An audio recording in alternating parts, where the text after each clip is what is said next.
எதுக்கு ஓடுறார்? தப்பு பண்ணிட்டோம் மாட்டிக்கிட்டா பர்மனண்டா உள்ள வச்சிருவாங்கன்னு ஓடுறார். ஏற்கனவே நெஞ்சு வலி வந்து படுத்த கேஸ்லாம் தெரியும். திரும்பியும் அதே டிராமா போட்டா மக்கள் நம்ப மாட்டாங்க. அதனால இப்ப ஓடுறார். அவரு நல்லவர் இல்லைன்னு ஊழல் கேஸ்ல ஜெயிலுக்கு போன ஒருத்தர் சொல்லலாமா?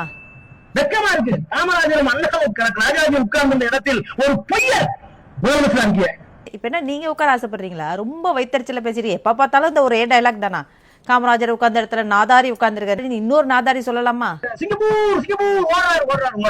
சிங்கப்பூருக்கு ஓடனா சிங்கப்பூருக்கு ஓடனான்னு சொல்ல முடியும். அமெரிக்காவுக்கு ஓடினாங்கன்னா சொல்ல முடியும். எலெக்ஷனுக்கு பிறகு ஏவாவிலுக்கு உடல்நலம் சரியில்லை, சில பிரச்சனை இருந்தது. எலெக்ஷனுக்கு அப்புறம் உடம்பு சரியில்லைன்னா எலெக்ஷனுக்கு அப்புறம் போகணும். கேஸ் போட்டதுக்கு அப்புறம் ஏன் போனாரு? முட்டாள் முதலமைச்சர் அவர்களே, முட்டாள் முதலமைச்சர் விஜய் அவர்களே.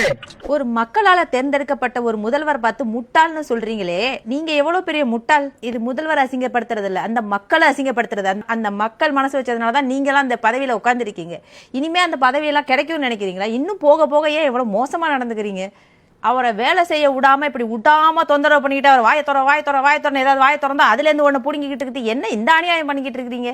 இது வரைக்கும் முதலமைச்சர் வாயிலிருந்து ஏதாவது அசிங்கமா வந்திருக்கா? நல்லா வரும் தான் சொன்னாரு, அதை கூட தூக்கிட்டு வந்துட்டீங்க. இன்னும் சொல்லவே இல்லை எந்த விஷயத்தையும். நல்லான்னா அதுக்கு நீங்களே ஒரு வேர்டை ஃபில்அப் பண்ணிக்கிறீங்க. நீ நாதாரிங்கிற முட்டாள் முதலமைச்சருங்கிற உன் வாயிலிருந்து என்னென்னமோ வந்துட்டு இருக்குது. இதெல்லாம் போய் எங்க சொல்றது?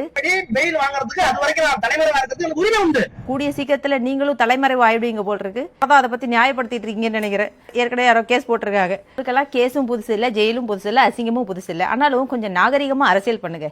கேட்கவே கேவலமா இருக்கு. நாங்கெல்லாம் தமிழ்நாட்டு மக்களும் சொல்லிக்கிறதுக்கு